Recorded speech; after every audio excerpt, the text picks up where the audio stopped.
지난주에 우리는 갈멜산에서 바알 선지자 850명과 하나님의 선지자 엘리야 한 사람의 대결을 살펴보았습니다. 근데 이 대결은 어떻게 끝이 나죠? 판정승 수준이 아니라 이것은 KO승으로 완전하게 승리하게 되는 것이죠.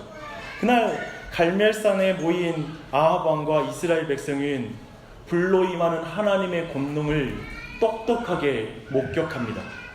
그리고 그들이 그날 또 똑똑하게 확인하는 것이 있습니다. 그것은 뭐냐면 바알이 거짓신인 것과 여호와 그는 하나님이신 것을 분명하게 확인합니다. 보십시오. 두 가지를 봤고요. 분명히 봤고 분명하게 확인한 이 두 가지 사실을 보시기 바랍니다. 그리고 즉시 그들은 바알 선지자 850명을 기손 시내가로 끌어가서 그들 모두를 거기에서 죽입니다. 우리는 이 사건을 갈멜산에서 위대한 승리라고 이렇게 부릅니다. 이 위대한 승리를 거둔 그날 밤 엘리야는 얼마나 흥분이 됐을까요? 항상 그는 사환을 데리고 갔는데요. 아마도 잠자리에서 사환에게 이렇게 말하지 않았을까 싶습니다. 이제 내일이면 이 승리의 소식이 모든 북이스라엘 백성들에게 전파되겠지? 그리고 나면 이스라엘 백성들이 하나님 앞에 돌아오게 될 거야. 그리고 어쩌면 저 이세벨까지도 이 하나님의 소식을 듣고 이제 전혀 꼼짝달싹하지 못할 정도로 위축되게 될 거야. 이제 내일부터 새로운 종교개혁이 시작되는 것이지 라고 이렇게 사환에게 이야기했을 것입니다. 그러나 엘리야의 이런 기대는 산산조각나고 맙니다. 엘리야만이 아니라 우리에게도 이해할 수 없는 두 가지 결과가 여기에 따라요. 분명히 하늘에서 불이 내리는 이 놀라운 것이 원인이 되면 다음에 어떤 결과가 따를지 우리는 충분히 상상이 되죠. 믿음으로 돌아와야 되죠. 그 정도 봤으면. 근데 전혀 다른 결과가 나옵니다. 19장 1절을 보니까요. 아합 왕이 이세벨에게 갈멜산에서 있었던 일들을 보고합니다. 근데 그 보고에 대해 이세벨은 내가 엘리야를 반드시 죽이고야 말 것이다 라고 신의 이름으로 선포해요. 여기서 엘리야의 예상이 완전히 빗나가는 거죠. 그렇죠? 그래서 아합은 분명히 갈멜산에서 초자연적인 하나님의 역사를 보고 그 아합 왕조차도 영적으로 굉장히 압도당하는 거거든요. 그래서 아마도 엘리야는 아합이 영적 권위를 회복해서 이제 아내가 바알을 숭배하자라고 말해도 그걸 충분히 제어하고 멈추게 할 수 있고 그걸 막아설 것이라고 충분히 생각했을 것입니다. 그러나 여전히 아합의 주인은 이세벨입니다. 아내가 무섭습니다. 농담이고요. 네. 성경은 아합이 이세벨에게 보고하는 장면을 통해 실세는 이세벨이라는 걸 여실하게 드러내요. 매우 선명하게. 그래서 남자가 가서 어찌어찌 이렇게 됐어요 라고 보고해주고 그가 어떤 중요한 결정과 실권자가 이세벨이라는 걸 잘 드러내고 있습니다. 그리고 이 정치적 실세는 갈멜산에서 하나님의 역사가 어떻게 나타났는지를 들었음에도 불구하고 눈 하나 깜짝하지 않고 미동도 하지 않습니다. 도리어 엘리야를 언제까지 죽일지를 공포하고 있어요. 이세벨의 명령을 막아서는 갈멜산의 증인들은 아무도 나타나지 않습니다. 생각해보면 그 갈멜산에서 수많은 사람이 여호와 그는 하나님이로다 외쳤던 그 많은 사람 중에 왜 엘리야를 죽입니까? 라고 막아서는 자는 아무도 없습니다. 정치 권력도 이스라엘도 전혀 변하지 않는 것 같습니다. 이 갈멜산의 승리를 생각하면 이해할 수 없는 첫 번째 결과가 이거예요. 하나님이 어떤 역사를 나타내도 아무도 믿지 않았더라. 아무도 변화되지 않은 것 같더라 라는 것이죠. 그런데 성경은 이해할 수 없는, 제가 볼 때는 이거보다 더 이해할 수 없는 두 번째 결과가 성경이 이어집니다. 이세벨의 서슬퍼런 복수의 메시지를 듣고 엘리야가 변화돼요. 그 전에 담대하게 나아갔던 엘리야가 이제 도망치기 시작합니다. 하나님의 권능으로 나타난 그 놀라운 기적에 변화되지 않은 악한 사람에 의해서 하나님의 놀라운 역사를 봤던 그 사역자가 이제 변화됩니다. 그래서 위대한 선지자 엘리야는 이세벨의 말에 도망치기 시작하는 것입니다. 그런데 여기서 이세벨이 왜 사신을 보내서 내일 이맘때에 너는 반드시 죽게 될 것이다 라고 시간까지 이렇게 더하면서 경고했는지에 대해서 한번 질문을 할 필요가 있습니다. 왜냐하면 지금 군사와 함께 사신을 보내서 말해주고 바로 죽여도 전혀 즉결 처형을 해도 상관없는 상황이잖아요. 근데 왜 그랬을까 생각할 때 우린 충분히 갈멜산의 사건을 통해서 엘리야의 입지가 아합뿐만 아니라 이스라엘 백성들 안에 굉장히 공고해지고 굉장히 높아졌다는 걸 충분히 상상할 수 있어요. 그래서 마치 예수 그리스도께서 민심을 얻어갈 때 이제 그 대적들이 이제 때를 놓쳤다라고 말하며 그를 죽일 기회를 놓쳤다라고 말하는 그런 상황처럼 민심에 대해서 민감한 게 권력자들의 특징이니까요. 지금도 여론조사가 굉장히 중요하잖아요. 근데 그렇처럼 당연히 지금 이세벨은 그 가운데 섣불리 죽이지 못하고 이렇게 협박을 하여서 아마도 그가 이렇게 명령을 내린 이유는 이렇게 말해서 엘리야의 활동을 위축시키거나 아니면 엘리야로 하여금 도망치게 하자라는 게 지금 이 명령의 어떤 근본적인 어떤 의도였던 것이죠. 근데 정확하게 위대한 엘리야, 신약에 보면 예수님께서 변화산에 올라가서 만나는 두 명이 있어요. 모세와 엘리야. 엘리야는 선지자의 대표예요. 그 위대한 선지자가 이제 한 여자의 협박에 도망치기 시작합니다. 굉장한 충격이죠. 이게 제가 볼 때 두 번째 믿을 수 없는 결과입니다. 오늘날에도 사실 사단은 동일한 전략을 쓰죠. 으르렁대죠. 잡아삼킬 자를 찾아서 위협하죠. 그렇지만 참된 신자를 해를 끼칠 수 없거든요. 하지만 너무나 많은 그리스도인들이 낙심하고 두려움 가운데 도망치기 시작하죠. 이 또한도 아마도 오늘날 반복되고 있는 장면일 것입니다. 근데 이제 더 보십시다.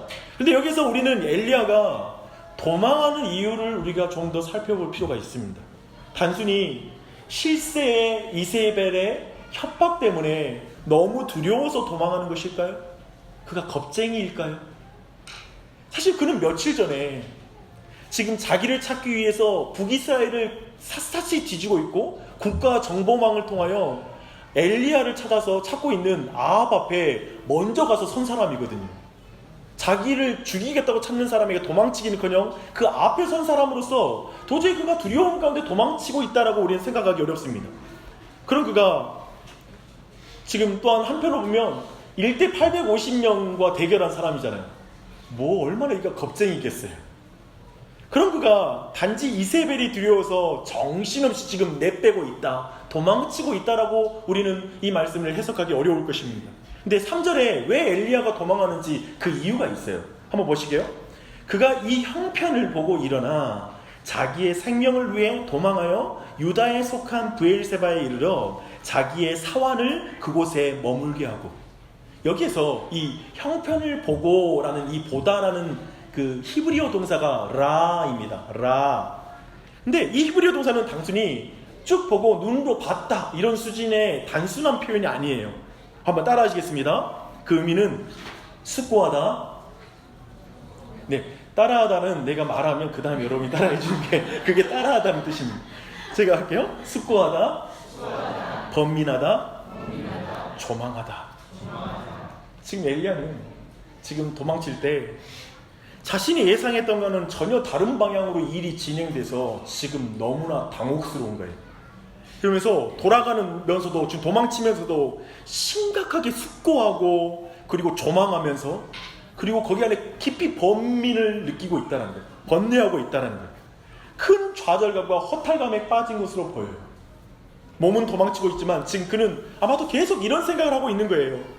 이렇게 되면 안 되지. 지금 갈멜산에서 승리를 통해서 나와야 될 합당한 결론은 이세벨이 회개하는 거 아니야? 그리고 지금 저 북이스라엘 백성이 하나님께로 날아와서 오늘 나에게 와서 하나님을 예배하러 가자고 말할 줄 알았는데 이런 결론이 나면 안 되지. 아니, 하나님의 놀라운 기적 앞에 이세벨이 어떻게 더 저렇게 악해질 수 있는 거지? 어떻게 인간이 이렇게 악할 수 있지? 아합은 분명히 그렇게 분명하게 하나님이 하시는 역사 똑똑히 봤으면서 어떻게 자기 아내 한 명 못 막아서지? 왜 나를 안 도와주는 것이지? 도대체 갈멜산에 있었던 그 많은 이스라엘 백성들은 어디에 있는 거야? 도대체 이런 결론이 나는 것은 안 되죠, 하나님. 이렇게 하나님 일하시면 안 되죠. 그 큰 기적 앞에 아무런 변화가 없는 것이 말이 됩니까? 라는 깊은 숙고와 번뇌와 조망을 가지고 지금 그가 도망치고 있는 거예요. 너무 당혹스러운 거예요. 오늘날 말로 멘붕입니다. 지금 쉽게 이 멘붕이란 말은 뭐냐면 그의 모든 신념 체계와 가치관과 모든 신앙 체계가 무너지는 거예요. 그의 신념이 뭐예요? 이 사람 엘리야를 무너지게 하는 그 신념은 뭐예요? 여호와 신앙이잖아요. 여호와 하나님이 이러시면 안 되지요. 이건 아니지요. 결국 그는 한 로댓나무 아래에서 홀로 앉아서 이렇게 기도합니다. 여호와여, 넉넉하오니 지금 내 생명을 거두시옵소서. 나는 내 조상들보다 낫지 못하나이다. 지금 내 생명을 거두십시오. 나 눈 감으면 눈이 안 떠지게 해주세요. 오늘 밤 잠들면 내 예를 깨지 않게 해주세요. 어쩌면 가장 인생의 칠흑과 같은 그 어둠 속에서 이 고백을 내뱉습니다. 근데 이 기도를 통해 두 가지는 분명히 여러분 확인할 수 있는 거예요. 먼저 그가 생명을 유지하기 위해서 도망치는 것이 아니라는 것이 분명해요. 그가 생명을 유지하기 위해서라면 내 생명을 거두어 가십시오라고 기도할 이유가 없죠. 그렇죠? 또 한 가지, 두 번째 이 기도를 통해서 분명하게 확인되는 것은 지금 여호와여 지금 내 생명을 가져가 주십시오, 거둬가 주십시오 라고 말하는 이 결론이 엘리야가 그의 모든 지혜와 생각을 가지고 생각하고 숙고하고 번민하고 조망한 결과라는 거예요. 이제까지 자기가 믿어왔던 하나님 그리고 자기가 믿었던 신앙체계로는 이 상황은 도저히 이해할 수 없고 그냥 내가 죽는 게 더 낫다라는 이런 표현인 것입니다. 그래서 이 결론을 이런 내용으로 엘리야의 외침으로 우리 받아들일 수 있어요. 여호와여 이 정도 사역했으면 충분합니다. 제가 하나님의 뜻이 뭔지 몰라서 좀 확인하려고 우선 도망치고 봤지만 이제 곰곰이 생각해보니 분명하네요. 제가 생각에 저는 할 수 있는 거 다 했습니다. 나 어려서부터 하나님 말씀 받고 순종했고 내 열심을 다하고 열정을 다해서 내가 하나님을 위해서 할 일 다 했습니다. 저 갈멜산에서 하나님의 권능을 증명하면 저는 저 아합도 항복하고 저 북이스라엘도 다 이스라엘 백성들도 항복할 줄 알았습니다. 그런데 아무 일도 일어나지 않네요. 하늘에서 불이 임하는 역사로도 이런 결과가 나온다면 저는 이 일 그만둬야 되겠습니다. 나는 앞으로 사역해도 하늘에서 불이 떨어지게 하는 정도의 사역으로 하나님을 증명하는 사역을 그 이상의 사역은 난 도저히 못하겠습니다. 불 말고 물도 내렸잖아요. 또 그 다음에 3년 반 동안 비가 안 내리는 곳에 물도 내렸어. 하늘에서 불하고 물 내렸으면 더 이상 뭘 원합니까? 됐습니다. 저는 이 이상으로 잘할 자신도 없고 더 잘해서 좋은 결과를 가져올 자신도 없습니다. 그러니 지금 내 생명을 걷어가십시오. 이 말은 그만 이 선지자직 때려치울랍니다 라는 그런 표현이기도 하죠. 사실 이 엘리야는 방금 전에 갈멜산 위에서 무너진 제단을 쌓았던 사람이거든요. 다시 세웠던 사람이 지금은 어떻게 되냐면 그 자신의 신앙이 무너진 거예요. 하나님 신앙이 무너져 버린 거예요. 그래서 그는 더 살고 싶지 않아요. 왜냐하면 자기에게 있어서 여호와 신앙은 자기의 살아가는 이유였거든요. 근데 그게 무너졌어. 그래서 그는 죽고 싶어 합니다. 이렇게 보면 엘리야가 왜 도망치는지 그리고 엘리야가 왜 죽고 싶다고 말하는지 그 이유, 결국 그가 낙심한 이유를 우리는 분명하게 말씀을 통해 확인할 수 있습니다. 그 이유는 뭐냐면 심리학적인 이유가 아니라는 거예요. 예를 들면 위대한 승리 후에 갑자기 공허함이 찾아와서 엘리야가 이렇다 이런 식의 심리학적인 이유가 아니라 신앙적인 이유 때문에 지금 낙심이 왔다는 거예요. 신앙이 기쁨을 주는 게 아니라 낙심의 이유가 돼요. 그리고 그 마음에 신학적인 이유 때문에 지금 이 우울증이 왔다는 것입니다. 죽고 싶은 마음이 왔다는 것입니다. 죽여달라는 엘리야의 기도는 사실은 하나님을 향한 원망의 말이기도 해요. 그 증거가 10절에 아주 잘 나타나거든요. 9절을 보면 사실 하나님께서 이제 호렙산의 한 동굴에 있는 엘리야에게 물어요. 야, 너 여기서 뭐하냐? 전라도 사투리로 뭐하냐 너? 여기서 이렇게 이런 식의 표현인 거죠. 너 뭐하냐?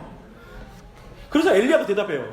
내가 만군의 하나님 여호와께 열심히 유별하오니 이는 이스라엘 자손이 주의 언약을 버리고 주의 제단을 헐며 칼로 주의 선지자를 죽였음이오며 오직 나만 남았거늘 그들이 내 생명을 찾아 뺏으려 하나이다.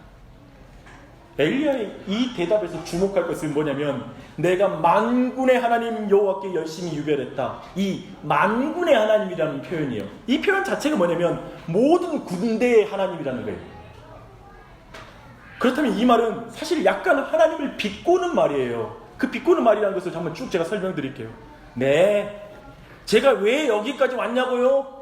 만군의 하나님이 일하지 않으니까 여기까지 왔죠.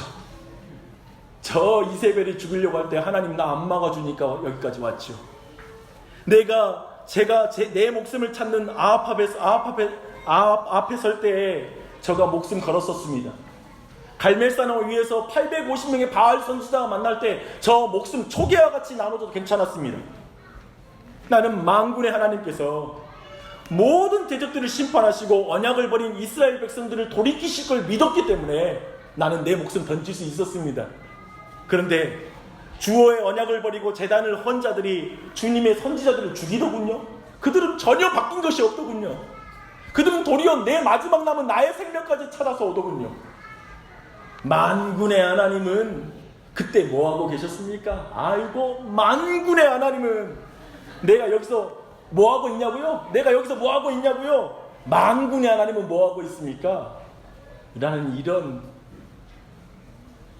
항변이라고 볼 수 있죠. 하나님께 또 따져 되묻는 것이죠. 이 모든 것을 종합하면 지금 엘리야가 왜 낙심했는지 이유가 선명해지는 것이죠. 엘리야의 낙심은 사실 엘리야만의 낙심이 아닙니다. 저는 이 지점에 한국교회의 낙심이 있다라고 생각합니다. 한국교회처럼 새벽을 깨어가며 열심히 기도하는, 하나님께 기도하는 열심히 특별한 민족은 없습니다. 그리고 80년대가 되어서는 말씀이 부족하다고 하여서 제자 훈련하면서 하나님 말씀에 대한 열심으로 한국교회가 열심히 움직였습니다. 큐티 운동도 하고 제자 훈련 운동도 했습니다. 부지런히 3단계 훈련도 하고 5단계 훈련도 하고 안 되면 12단계로 늘리고 학기를 5번 나눠가지고라도 어떻게든 열심히 말씀을 받습니다. 또 전도에 열심히 하면 한국교회 아닙니까? 저는 티코를 걸고 전도 축제하는 걸 본 적도 있습니다. 전도왕에게 티코 걸고 하니까 돌아가는 거죠. 한 사람이 20명, 30명 그렇게 하더라고요. 그렇게 전도에 열심히 있는 한국교회였습니다. 하나님께 특심을 가진 교회였습니다. 그래서 한국교회는 기독교 역사상 유례가 없는 성장을 맛봤습니다. 마을마다 교회가 세워졌고 캠퍼스와 직장마다 선교단체와 그리고 신우회가 세워졌습니다. 한때 한국교회에 유행했던 그런 논리가 있습니다. 고지론이라는 것입니다. 기독교인들이 사회 곳곳에 높은 위치에 차지해서 올라갈수록 우린 더욱더 기독교가 영향력 있게 될 것이다. 그러니 모두가 사회의 고지를 점령하자라는 게 대학가에서 그리고 많은 기독교 세계관에서 유행했습니다. 그래서 교회에는 정치인이 많아졌습니다. 법조인이 많아졌습니다. 그리고 교회에는 사회의 지도자들이 많아졌고 또 경제인들도 많아졌습니다. 그러면서 교회는 돈이 많아졌습니다. 사람도 많아졌습니다. 그러니 선거 때 그 모든 사람의 숫자가 중요한 정치인들이 와서 부탁한다고 말하고 찾아야 되는 장소가 되었습니다. 그런데 그 열심으로 사람은 바뀌지 않았습니다. 성경을 많이 하는데 이기적이고 은사 체험을 너무나 많이 했는데 너무나 탐욕적입니다. 집사이고 장로인데 지독하게 독선적이고 사람의 말을 들을 줄 모르는 완고한 귀를 가졌습니다. 교회에 다니는 사람들은 수천억 개의 교회의 건물을 지어놓고 하나님이 하셨다라고 춤추며 예배하는데 그 옆을 지나가는 어떠한 세상 사람들도 누구도 그게 하나님의 일이라고 동의하는 사람은 없는 시대가 되었습니다. 그래서 한국교회는 지금 라 중입니다. 숙고하고 조망하고 그리고 범민하는 중입니다. 결국 지금까지 우리가 가진 열심과 수고가 하나님의 영광과 무슨 상관이 있었지? 우리가 그렇게 믿음으로 헌금하여 교회 건물을 높이 쌓았는데 도대체 그게 누구를 변화시켰지? 수많은 프로그램과 행사를 했는데 그걸 통해 나는 얼마나 변화된 것일까? 사람들은 얼마나 예수님을 만났을까? 도대체 교회는 무엇이고 신앙생활이란 게 뭘까? 결국에 교회 다니는 사람들이 믿는 하나님은 정말 성경이 말하는 하나님일까? 교회 다니는 사람들이 믿는 복음은 진짜 성경이 말하는 복음일까? 아니면 자기들이 만들고 상상해내는 것을 가지고 그저 교회를 왔다 갔다 하는 것일까? 여기까지 질문하기 시작했습니다. 결국 스스로 믿는다고 말하는 이들이 교회를 떠나고 있는 일이 벌어지고 있고 교회 밖에서 기독교 신앙이 가능하냐라는 질문을 하기 시작했습니다. 이걸 일명 이 현상을 가나안 성도라고 말합니다. 안 나가. 교회는 안 나간다. 그럼 나는 정말 하나님을 잘 믿고 싶다. 그 사람들의 이야기를 들으면 그냥 무시할 이야기가 아니라 너무나 교회에 대한 상처와 아픔 가운데 그저 교회 없이 밖에서 자유롭게 하나님을 추구하는 게 불가능할까라는 질문을 하기 시작했습니다. 이것이 지금 교회 밖에 있는 사람들만의 낙심일까요? 교회 안에 있는 자들의 낙심 또한 이루 말할 수 없습니다. 헤어지고 싶지만 그냥 살고 있는 부부처럼 교회 생활을 하는 이들이 너무나 많습니다. 한때 열심히 했던 사람들입니다. 체험도 했었고 성경 공부도 했었고 한때 나름 봉사도 너무나 교회에서 열심히 했습니다. 그런데 지금은 하나님의 선하심을 믿을 수도 없는 마음이 됐습니다. 하나님은 힘들 때 함께하지 않고 내 기대를 만족시키지 않았다는 그 상처, 내가 기도해도 응답해주지 않았다는 그 마음 가운데 교회를 오가는 사람들이 있습니다. 그래서 지금 하나님께서 너 어디에 있니? 너 지금 뭐하고 있니? 라고 물으시면 괜히 그 말이 나를 닥달하는 것 같습니다. 그래서 정말 말하고 싶은 거예요. 하나님께 이렇게 말하는 거예요. 하나님은 어디 계셨습니까? 하나님 지금 뭐하고 계십니까? 도대체 왜 하나님은 세상을 이런 식으로 다스리시는 겁니까? 마음 같아서는 다 그만두고 싶습니다. 아니요, 사실 나 교회를 다니고 있지만 나 그만뒀어요. 하나님을 추구하지 않고 내 귀를 닫아버렸거든요. 더 이상 듣지 않기로 했거든요. 사실 교회 다니지만 거의 들리지도 않아요. 내 모든 영적인 감각은 다 죽어버린 것 같아요. 우리 각자의 기준에 따라 우리 또한도 하나님께 실망하고 하나님께 원망하고 있습니다. 그런데 이런 기도를 들으시는 하나님의 마음은 어떨까요? 지금 엘리야의 기도를 들으시는 하나님의 마음은 어떨까요? 죽여달라고 그러는 거예요. 자고로 부모한테 죽여달라고 그러면 그 자식이 최고로 나쁜 자식이에요? 나 왜 태어나게 했어요? 죽여주세요. 막 이러면 정말 하나님의 마음이 너무 아프시겠죠. 놀랍게도 근데 하나님께서는 천사를 통해서 엘리야에게 구운 떡과 한 병 물을 배달하시는 것으로 낙담한 엘리야의 기도에 응답해 주세요. 좀 엉뚱한 응답 아니에요? 죽여달라고 그러는데 밥을 먹여. 이런 분이세요. 여기에서 배달의 신이 등장합니다.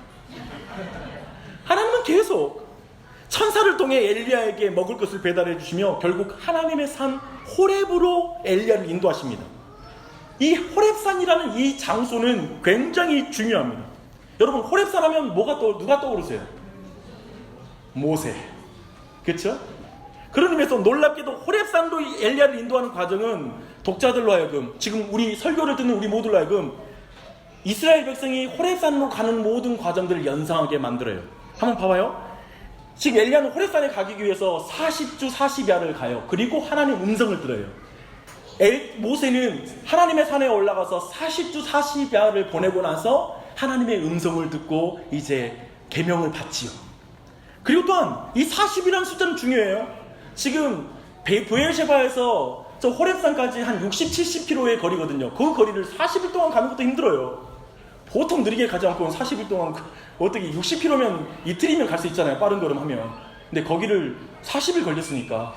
근데 이 40년도도 마치 이스라엘 백성이 가나안 땅에서 그리고 애국까지의 거리가 며칠 길이지만 그 길을 40년 동안 결국 헤매는 그 모든 과정을 연상시키는 단어를 사용하고 있습니다.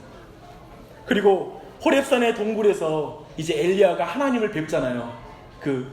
근데 이제 모세 또한도 한 바위틈에서 하나님을 봤다라고 성경은 기록하고 있습니다. 지금 이렇게 모세를 연상시키면서 쭉 간다라는 거예요. 근데 하나님은 호렙산의 한 동굴에 있는 엘리야에게 너 여기에서 뭐하니? 이곳은 내가 있어야 할 장소가 아니지 않느냐? 라는 이런 질문을 해요. 책망하듯이 하시죠. 이 질문에 엘리야가 뭐라고 하냐면 도대체 하나님은 누구십니까? 하나님은 그때 어디 계셨습니까? 왜 하나님은 즉각 아합과 이세벨을 심판하지 않으시는 겁니까? 그들을 심판하지 않으니까, 실권자들이 회심하지 않으니까 백성들도 회개하지 못하고 있지 않습니까? 왜 이런 식으로 하나님 일하십니까? 하나님 누구십니까? 라고 항변해요. 이 항변하는 엘리야에게 하나님이 대답하는 게 11절 12절이에요. 근데 하나님은 엘리야가 기대하고 원하는 세 가지의 놀라운 능력을 보여줘요. 먼저는 바위를 부수는 바람이 그 앞을 지나가요. 그리고 나서 이제 하늘에서 이제 불이 내려와요. 지진이 일어나요. 그리고 나서 불이 임해요. 그래서 바람과 지진, 불은 사실 고대 근동의 모든 사람이 이건 하나님이 하는 일이야, 신이 하는 일이야 라고 인정되는 세 가지의 역사예요. 근데 또 한편에 이 바람과 불과 지진은 하나님께서, 성경에서 우리가 발견하는 건 하나님이 심판하실 때 이 세 가지의 모습으로 우리에게 나타나십니다. 그렇게 본다면 지금 이 세 가지의 역사 이후에 계속 반복적으로 사용되는 말이 있거든요. 뭐라고 말하면 여호와께서 불 가운데 계시지 않았다, 여호와께서 지진 가운데 계시지 않았다, 여호와께서 바람 가운데 계시지 않았다라는 표현입니다. 이것은 즉 무슨 말이겠어요?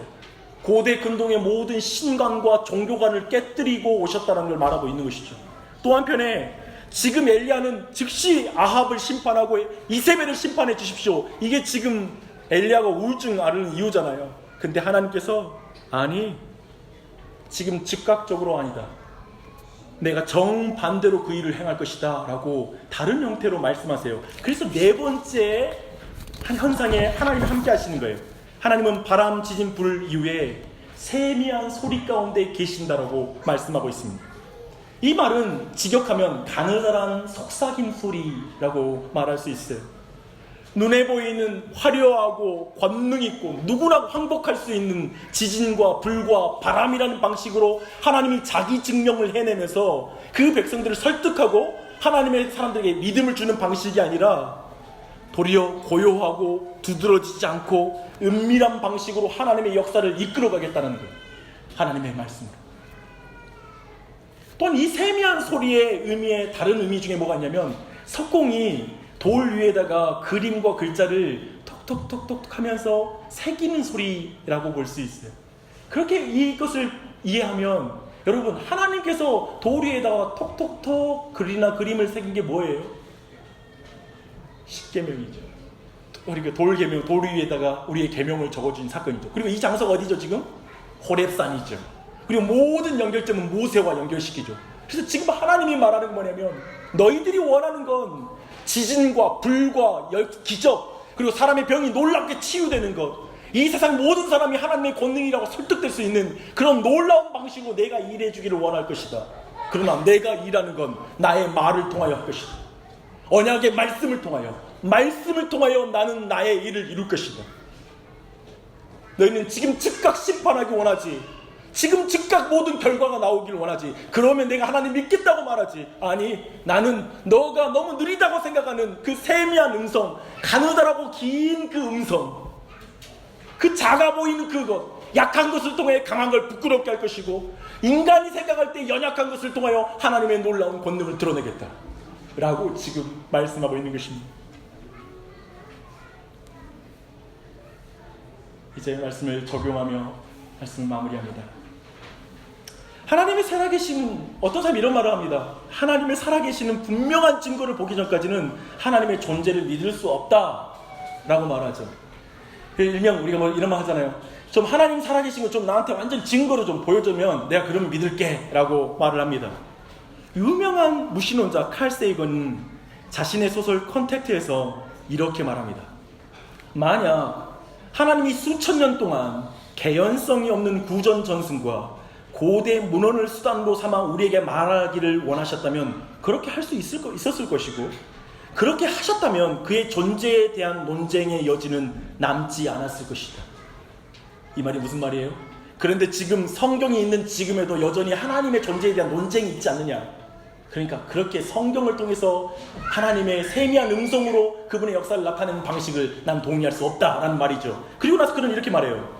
그는 훨씬 더 나은 일을 하실 수 있었다. 성경 말고 다른 방식으로 자기를 증명하는 방식으로 일했어야 된다고 말하는 것이죠. 칼 세이건은 세미한 음성이 계시는 하나님에 동의할 수 없는 것입니다. 어떤 무신론자이자 철학자인 버트란드 러셀은 죽을 때 만약 하나님을 만나면 이렇게 묻겠다고 말해요. 왜 제게 더 나은 증거를 주지 않으셨습니까? 왜 제게 더 나은 증거를 주지 않으셨습니까? 우리도 이런 말 하죠. 우리도 말합니다. 바쁜데 성경 붙들고 있을 시간 없습니다. 제 삶 속에 실질적인 방법으로 하나님 말씀하시면 좋겠어요. 하늘에다가 하나님을 믿어라 라고 글을 쓰면 모든 민족이 믿지 않을까요? 왜 그런 방식으로 안 하고 이렇게 하죠? 하나님 꼭 이런 방식으로 일하셔야 되겠습니까? 결국 세미한 음성 중에 말씀하시는 하나님을 도저히 상상할 수 없는 것입니다. 자신이 생각하는 신관, 자신이 생각하는 세계관, 자신이 생각하는 종교관에 의해서 끊임없이 하나님의 음성을 밀어내는 것이죠. 하나님의 역사를 밀어내는 것이죠. 이렇게 실망한 위대한 사람이 성경에 있어요. 말라기의 예언대로 엘리야의 영을 가진 세례 요한이에요. 그는 헤롯 감옥에 갇혀 있을 때 예수님께서 하신 일을 찬찬히 듣고 나서 예수님께 제자들에게 시켜서 이런 질문해요. 오실 그이가 당신이 오니까 우리가 다른 일을 기다리오리까? 이 말은 뭐예요? 당신 정말 메시아 맞습니까? 우리 내가 기다리는 그 왕 맞습니까? 지금 뭐 하고 계십니까? 라는 이 질문이죠. 왜냐하면 세례 요한이 생각할 때 예수 그리스도 메시아는 바람과 지진과 불로 이 세상을 심판하는 왕으로 임하셔서 로마로부터 자신을 해방시키고 그리고 온전한 하나님의 나라를 이루는 메시아로만 그를 그리고 있었거든요. 바람과 불과 그 손에 지진을 일으킬 수 있는 능력을 가진 분 말입니다. 근데 이 예수님이 병을 고치고 있고요. 그리고 가난한 자에게 복음을 전파하고 있는 거예요. 이거 너무 무력한 일 아니에요? 일부분의 사람들만 동의할 수 있는? 지금 엘리야의 영을 가진 자신이 거짓된 권력 앞에 지금 죽음을 당할 위협이 있잖아요. 마치 구약의 엘리야가 아합의 손에 죽을 위협이 있는 것처럼 똑같은 상황에 지금 세례 요한도 병행적으로 지금 있는 거예요. 그 상황에서 예수님이 아무것도 하고 계시지 않는다라고 세례 요한이 느끼는 거예요. 아니 지금 이 헤롯 정부를 엎으셔야지 어디 뭐 시골 돌아다니면서 저게 무슨 하나님의 나라하고 무슨 상관이야. 저렇게 일하지 말고 빨리 정치계로 빨리 들어오라고, 나 좀 해방시켜주라고 하는 마음이 세례 요한의 마음에 있는 거예요. 신약의 엘리야도 낙심했어요. 예수님은 엘리야에게 하나님이 하신 말씀, 세미한 음성, 가늘고 긴 음성 가운데 행하심을 이렇게 표현해요. 가난한 자에게 복음이 전파되고 있다. 이게 하나님의 역사예요. 가난한 자에게 하나님의 복음이 전파되고 있다. 당장의 심판이 아니라 지금은 나는 죄인을 돌이키고 회복시키는 사역을 하고 있다. 너는 당장 심판을 원하지만 아니, 나는 먼저 이들을 회복시키고 나서 심판해야 되겠다. 심판이 더디다고 그러느냐? 회사에서 억울하느냐? 너 요즘 일상생활 하나님이 왜 빨리 안 오냐고 너무 속상해 있느냐? 왜 그런 줄 아느냐? 지금 돌이켜야 될 사람들이 있단다. 나는 더 돌이켜야 될 사람들이 남아있기 때문에 지금 내가 그 복음을 증거하는 중이다. 그러니 심판은 곧 올 것이다. 올 것이다. 라고 말씀하고 있는 것입니다. 주 안에 사랑하는 여러분, 그리스도인의 낙심이 무엇입니까? 십자가에 달려 죽으실 만큼 나를 사랑한다고 하는데 그 사랑이 전혀 느껴지지 않는 고통스러운 현실 때문에 그리스도인들은 낙심돼요. 정말 교회에서 듣기 싫은 말이 있잖아요. 예수님이 십자가에서 죽으신 만큼 나를 사랑한대. 근데 안 느껴져. 왜냐하면 내 삶이 전혀 하나님 사랑을 느낄 수 없거든. 그래서 우리의 입에서 하나님은 누구십니까? 지금 뭐하고 계십니까? 라는 기도가 나오지 않습니까?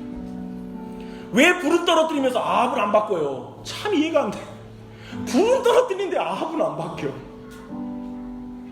예수님의 십자가에 죽으셨다는데 내 현실을 안 고쳐줘.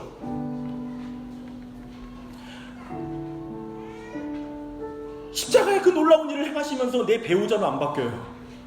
좀 빨리 일해 주시면 좋을 텐데 왜 그러실까? 십자가에 달려 죽으실 만큼 사랑하시면서 내 안에 있는 이 연약함을 왜 그대로 두시나? 사랑하면 내 연약함도 가져가시지. 이 질병은 왜 오는 것일까? 왜 이렇게 고통과 부대끼며 하나님을 따라야 되는가? 왜 이렇게 직장생활은 힘겨운 것인가? 하나님이 하시면 한 방에 크게 나 좀 부자 시켜줄 수 있잖아요. 부자로 만들어줄 수 있을 텐데 왜 한 방에 안 해주실까? 정말 하나님은 전능한 분 맞나? 사랑이 많으신 분이 맞나? 왜 지금 내가 기대하는 대로 일해주지 않느냐고. 그래서 어느 순간부터 기도를 멈춘 분이 여기 계실 거예요. 이제 더 이상 기도 안 하는 분들. 적당히 포장했겠죠. 하나님은 하나님 뜻을 이루신다고. 어느 순간 우리는 실망이 있는 거예요. 신앙적으로 낙심하여 그냥 빨리 죽는 게 답이라는 생각을 갖는 사람도 있을 거예요. 야, 주님 오실 날까지 이렇게 신앙생활 해야 되는데 아무튼 교회는 못 떠나겠고 이거 좀 하나님 사랑하는 것도 안 되고 낙심해 있고, 예수님 오실 때까지 이렇게 교회 생활하려면 너무 힘들다 라는 분도 있을 수 있어요. 그런 당신이 회복될 길을 주님이 말씀하세요. 놀랍게도 그렇게 죽여달라고 하는 우리에게 떡을 보내주세요. 물병을 보내주세요. 근데 이 떡과 물병은 나중에 신약에서 어떻게 변하면 예수 그리스도의 살과 예수 그리스도의 보혈로 바뀌어요. 나 그냥 살래요. 그만 살래. 나 그냥 하나님 믿는 거 너무 어렵고요. 안 돼. 그러면서 죽고 싶다고 말하는데, 그런 나를 위해서 예수님이 죽으셨어요. 그리고 그 살과 피를 내게 주시는 거예요. 먹이시는 거예요. 그러니 장엄한 싸움에 최종적인 승리가 주어지지 않아도 그리스도는 좋습니다. 절망할 필요가 없습니다. 왜냐하면 하나님의 계획은 엘리야가 생각하는 것보다 더 오랜 기간을 두고 계획하셨어요. 나 죽고 나서 내 아들을 통해서 이어가신다니까요, 하나님의 계획은. 그러니까 자꾸 내 인생에 한순간의 고백의 문제가 아니라 내 인생 전체 가운데 하나님은 동행하고 계시고, 내 인생 모든 순간, 어둡고 밝고 어렵고 고난, 산의 높음과 낮음, 모든 인생의 처함 가운데 하나님은 내 인생을 떠받고 계시고 날 먹이시며 동행하고 계시다고요. 그게 복음이에요. 나 좋을 때만 하나님 받아주시는 게 아니라, 하나님은 우리가 생각하는 것보다 더 사랑이 많으시고 능력이 있으셔서 가장 좋은 길로 우리를 인도하여 하나님의 약속을 이루실 것입니다. 삼키는 불만이 아니라 부드럽고 그러면서 파괴력 있는 속삭임으로 우리의 인생을 인도하실 것입니다. 내가 생각하는 방식과 내가 생각하는 상자 안에 하나님이 들어가시는 것이 아니라 하나님의 뜻 가운데 내가 항복되는 방향으로 이끌어 가실 것입니다. 주 안에 사랑하는 여러분, 당장이 아니라 긴 시간이 더욱 큰 사랑과 인내와 능력을 담을 수 있는 것입니다. 당장 지금 해결해 주세요가 큰 사랑이 아니라 긴 기간 나를 참고 인내하며 기다리시는 하나님 사랑이 큰 거예요. 잘 생각해봐요. 간절히 소망합니다. 한 가지만 여러분께 도전합니다. 말씀으로 돌아가십시오. 호렙으로 돌아가십시오. 한국교회 타락이 세미한 음성에 계시는 하나님을 놓치고 세속적인 바람과 불과 지진으로 하나님을 증명하려고 했을 때 한국교회는 철저하게 외면받고 힘을 잃고 있지 않습니까? 그게 그리스도인입니다. 내가 하나님 믿는 복을 세상적인 성공으로 증명하려고 하는 것 다 부질없습니다. 그걸로 증명 안 됩니다. 도리어 그리스도인이 세미한 음성, 하나님의 말씀에 순종하는 삶, 그 음성 너무 사람들도 무시하고 들리지 않는다고 하는 말씀을 나는 듣고 그 말씀 앞에 서고 그걸 인내하며 그 말씀에 순종하도록 성령님 도와주세요 라고 기도하며 그 길을 걸어가는 그 자가, 그 사람이 하나님이 보시는 자이죠. 다시 호렙으로 돌아가십시다. 다시 세미한 음성을 들으십시다. 다시 말씀으로 돌아가야 됩니다. 대단한 체험이 믿음을 안 만들어요. 대단한 인생의 경험이 날 좋게 만들지 않아요. 하나님의 말씀이 날 온전케 합니다.